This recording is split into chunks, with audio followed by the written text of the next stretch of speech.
Today, we're diving into the tallest players to ever play in the NBA, starting off with none other than Manute Bol. Manute was a giant even among giants. Standing at 7 foot 7 inches, he was one of the tallest players in NBA history. And when he stepped onto the court, he didn't just block shots. He made it look effortless. With ridiculously long arms and quick reflexes, Bol averaged an incredible 3.3 blocks per game over his career. In his rookie season with the Washington Bullets, he set a rookie record with 397 blocked shots, averaging 5 blocks per game. This guy had more blocks than points, but he was more than just a defensive specialist. One of the most memorable moments came in 1993, when Bol shocked the world by nailing 6 three-pointers in a single half. While never consistent offensively, these flashes showed there was more to his game than just being a tree in the lane. Born in Sudan, Bol came from humble beginnings, where few could dream of NBA stardom. While other players bought mansions and flashy cars, Bol sent much of his earnings back to Sudan to fund relief efforts during the Civil War. He used his platform to bring attention to issues largely ignored by the Western world. Being nearly 8 feet tall came with challenges. The strain led to numerous injuries throughout his career. In his final 2 NBA seasons, Bol appeared in just 19 games across 4 different teams. Bol retired with 2,086 career blocks, ranking among the top shot blockers in NBA history. Unfortunately, health struggles continued after retirement, and he passed away in 2010 at just 47 years old from kidney failure. Though not the most skilled player, Bol was a legend who paved the way for other giants. Manute paved the way for some other giants to shine, which Tacko Fall surely appreciated. Tacko Fall is one of the most recognizable giants in recent NBA history, standing at an incredible 7 foot 6 inches and becoming an instant fan favorite with his towering frame and infectious smile. Born in Senegal, Fall initially focused on academics, showing love for science and math with dreams of becoming a biochemist. But standing 7 foot 3 inches as a 15-year-old, basketball coaches quickly took notice. After moving to the US in 2012, Fall dominated high school basketball. By senior year, he was putting up 20 points, 15 rebounds, and 5 blocks while shooting 75% from the field. At UCF, his shot-blocking ability made him one of the most intimidating presences in college basketball. Fall's defining moment came in the 2019 NCAA tournament against Zion Williamson's Duke team. Despite UCF losing by just 1 point, Fall's performance on the national stage made him a fan favorite and intriguing NBA prospect. Despite going undrafted in 2019, the Celtics signed Fall to their summer league team. His 7 foot 6 inches frame and 8 foot 2 inches wingspan made him an instant crowd favorite. Every time he touched the ball at TD Garden, fans erupted. Over 2 years with Boston, Fall played just 26 games, averaging 2.7 points, 2.6 rebounds, and 1 block. Like many players his size, Fall's stats looked impressive in limited minutes. But the reality was different. His concrete feet made him vulnerable in pick and rolls and transition defense. After a brief stint with Cleveland in 2021-22, Fall's NBA career appears over. Now 28 and playing overseas in China, there's a slim chance he returns, though it would likely be more of a business move than basketball decision. Mark Eaton, the defensive specialist. While Tacko's NBA journey was brief, some giants found ways to maximize their potential and build lasting careers. Mark Eaton is the perfect example of this.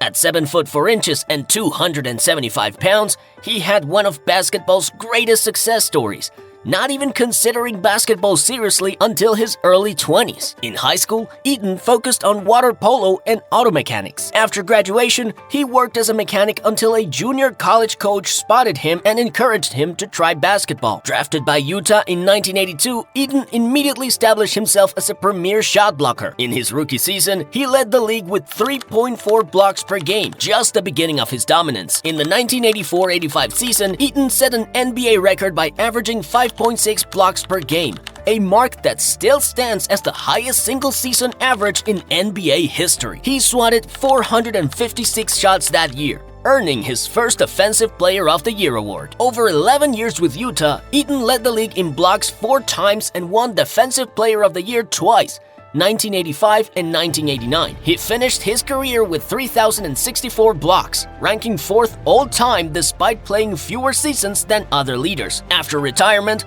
Eaton became a successful businessman, motivational speaker, and best-selling author. Proof that these ultra-tall players could find success beyond basketball. Gheorghe Mureșan, the gentle giant. While Eaton found success through his defensive dominance, another giant was making waves on both ends of the court. At 7 foot 7 inches, Gheorghe Mureșan was tied with Bol as the tallest player in NBA history. But his journey was uniquely his own. Born in Romania, Mureșan's height resulted from a pituitary gland condition. After starting with soccer, he quickly transitioned to basketball and caught NBA scouts' attention. Selected by Washington in 1993, Mureșan had his best season in 1995-96, averaging 14.5 points, nearly 10 rebounds, and 2.3 blocks, while leading the NBA in field goal percentage at 58.4%. His efforts earned him the Most Improved Player award. While his size made him dominant, it also put immense strain on his body. Knee and back injuries forced him to miss significant time, playing just 20 games in 1996-97 and missing the entire following season. Despite a short NBA career ending in 2000, Mureșan found success in entertainment, starring in the 1998 film My Giant alongside Billy Crystal and appearing in commercials as a beloved public figure. Yao Ming, the Hall of Fame giant. But if we're talking about giants who truly revolutionized the game, no one did it quite like Yao Ming. Standing 7 foot 6 inches, Yao Ming was different from other tall players. His height came from genetics rather than medical conditions, and he combined size with exceptional skill. Born to exceptionally tall, athletic parents in China, Yao showed immense promise early. Playing professionally for the Shanghai Sharks, he caught NBA attention and became the first overall pick in 2002, the first international player selected first without American high school or college experience. Yao's transition wasn't smooth initially. He struggled with NBA physicality and barely spoke English, but he quickly gained respect, finishing runner-up for Rookie of the Year and becoming the first rookie All-Star starter since Grant Hill. By his second season, Yao established himself as a force, making 8 straight All-Star games. He averaged 19 points, 9 rebounds, and 2 blocks per game over his career. His versatility was remarkable. Hook shots, fadeaways, mid-range jumpers, and surprising mobility for his size. Teamed with Tracy McGrady, Yao and the Rockets became one of the Western Conference's most dangerous teams. His pick-and-roll game was exceptional, and unlike many giants, he could stay alive defensively without being exploited. Like many tall players, injuries took their toll. Foot and ankle fractures require multiple surgeries, limiting his ability to play consistently. Despite his incredible talent, his body couldn't withstand the demands. Yao retired in 2011 at just 30 years old. His impact extended beyond statistics. He helped the NBA gain massive popularity in China and globally. In 2016, he was inducted into the Hall of Fame, cementing his legacy as one of the greatest big men ever. Shawn Bradley, the disappointed giant. While Yao's story was one of triumph, not every giant found the same level of success. Shawn Bradley's 7 foot 6 inch frame made him a natural fit for basketball, but his journey became one of the most disappointing for a high draft pick. After a strong high school career in Utah and one impressive season at BYU, 15 points, 7 rebounds, 5 blocks, Bradley took a 2-year mission trip before being selected second overall by Philadelphia in 1993. Bradley's shot blocking was elite from day one. His rookie season showed promise with 10 points, 6 rebounds, and 3 blocks per game. In 1995-96 with New Jersey, he led the NBA with 3.4 blocks per game. Bradley moved from Philadelphia to New Jersey to Dallas in various trades. His best years came with the Mavericks, where he played alongside Dirk Nowitzki, Steve Nash, and Michael Finley as part of a competitive team. Despite his shot-blocking prowess, Bradley struggled with physicality and strength. His thin frame and offensive limitations made him a target for criticism as a number 2 pick who never fully lived up to expectations. Bradley retired in 2005 with averages of 8 points, 6 rebounds, and 2.5 blocks per game. Solid numbers that nonetheless represented unfulfilled potential for such a high draft pick. Rik Smits, the offensive force. Unlike Bradley, who struggled to live up to expectations, some giants found their niche and excelled in specific areas. Rik Smits is a perfect example. At 7 foot 4 inches, he showed how tall players could excel on the offensive end, becoming a key piece of Indiana's success. Selected second overall by Indiana in 1988, Smits provided an offensive anchor with remarkable agility and a soft shooting touch. His mid-range jump shot and accurate hook shots made him a reliable scoring option. For over a decade, Smits gave the Pacers a go-to post option who could also stretch defenses, something few centers could do at the time. By his third season, he was averaging over 15 points per game. Smits' best moment came in the 1994 Eastern Conference Finals against New York, where Indiana pushed the series to 7 games. Later, paired with Reggie Miller, they formed one of the NBA's best duos. In 2000, Smits and the Pacers finally reached the NBA Finals, the franchise's first appearance. Though they lost to Shaq and Kobe's Lakers in 6 games, Smits had achieved his goal of reaching basketball's biggest stage. Following the 2000 season, Smits retired at 33, choosing long-term health over continued NBA success due to chronic foot pain. He finished with impressive career averages of 14.8 points, 6.1 rebounds, and 1.3 blocks over 12 seasons. Ralph Sampson, a what-if story. While Smits achieved his goal of reaching the finals, our final giant represents perhaps the biggest what-if story in NBA history. Ralph Sampson, at 7 foot 4 inches, had everything: size, skill, and mobility.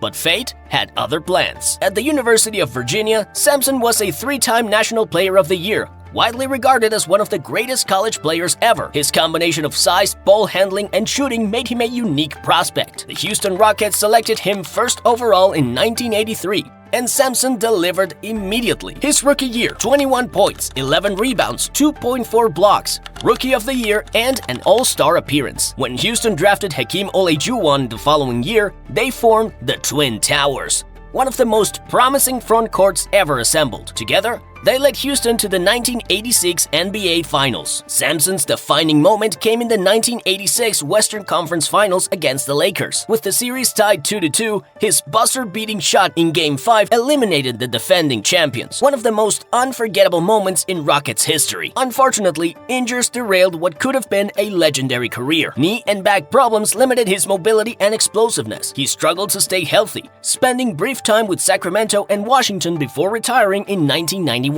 Samson's career averages of 15 points, 9 rebounds, and 1.5 blocks don't capture what might have been. He showed that big men could be more than traditional post players. They could handle the ball, shoot from outside, and lead fast breaks. These giants of the game each faced the double-edged sword of extraordinary height. While it made them dominant forces on the court, it also brought unique physical challenges that often shortened their careers. From Manute Bol's humanitarian efforts to Yao Ming's global impact, their legacies extend far beyond basketball statistics. Their stories remind us that in the NBA, size alone isn't everything. But when combined with skill, determination, and heart, these towering figures became legends who changed the game forever. What do you think? Which of these giants had the most impact on basketball? Let me know in the comments below. And don't forget to subscribe for more deep dives into NBA history.